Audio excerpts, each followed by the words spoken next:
Our conditions shifting back to mildly bearish with some of the tariff news happening over the weekend. We're seeing futures down 1.5% so far this morning. Working on this overall resistance area on S&P 500, really across the board on markets. We've been talking about this upper end of this range and this trend, and now continuing to get deflection off of this 6100 range on S&P 500. Happening here as well. You can see that 1 hour time frame pulling back into a little bit more of a demand location. We'll see if we get some oversold buying at the open based on this bounce. Will be an interesting morning for sure.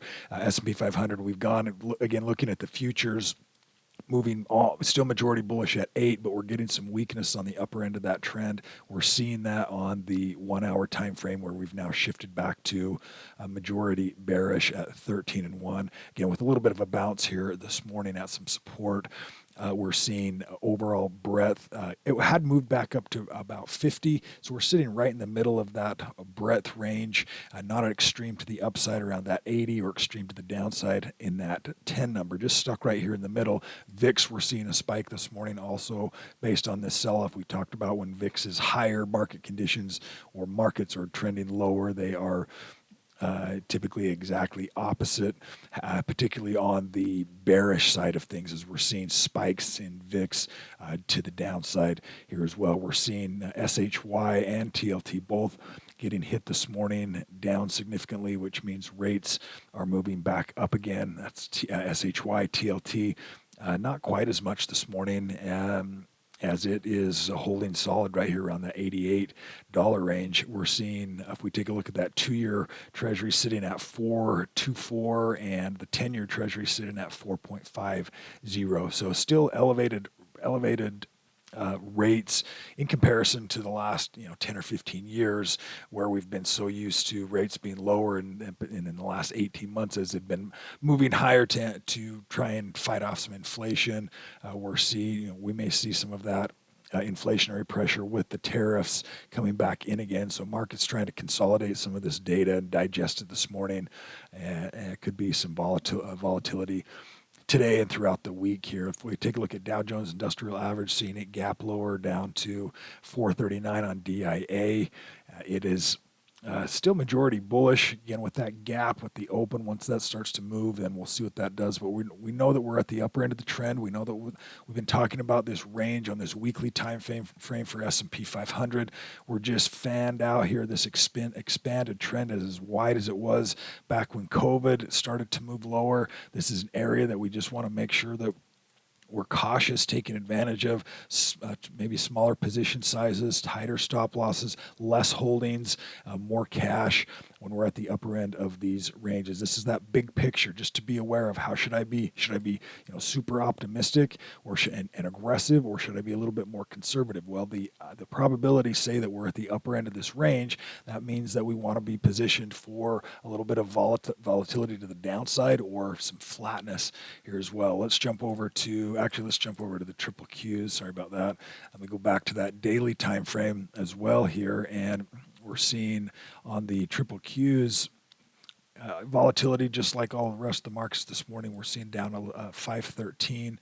Sorry for that scrolling. Let me get that chart set. There we go. That's the nicer looking perspective here. But you're seeing this, this consolidation range today.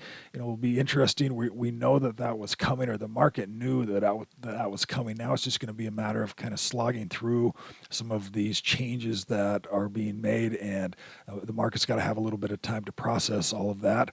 That's going, that typically creates some volatility right here. You can see that amount of chop that we've seen here on the triple Qs. IWM, which is the Russell 2000, also showing some weakness this morning. Had already been relatively weak in this downtrend, and this really seen some of the most recent highs here in November, December, as that had been topping out. Now it's compressing and potentially starting to trend back down again. So the Russell 2000, being the small caps, a little bit more risky as far as the market is concerned, had been leading that downtrend and not really meeting those new highs like we've seen on the Dow and like we've seen on S&P 500 here as well. We're seeing just that weakness overall in Russell 2000. Didn't get back up to those areas could tell us something about this rally that we've had over the last few weeks. USO oil having some weakness retracement here over the last couple of weeks. Looks like it may be working for an attempt at a rally right here, some support around that $77 range. And then also gold, GLD, continuing its historic run, making all-time highs again. And keep an eye on silver as it's also gaining some momentum to the upside. A couple of stocks to consider today that have pulled up in the screens. Again, if you need access to those screens, in the description of the video, you can get the Discord room and get into that to be able to get the filter settings for these scans.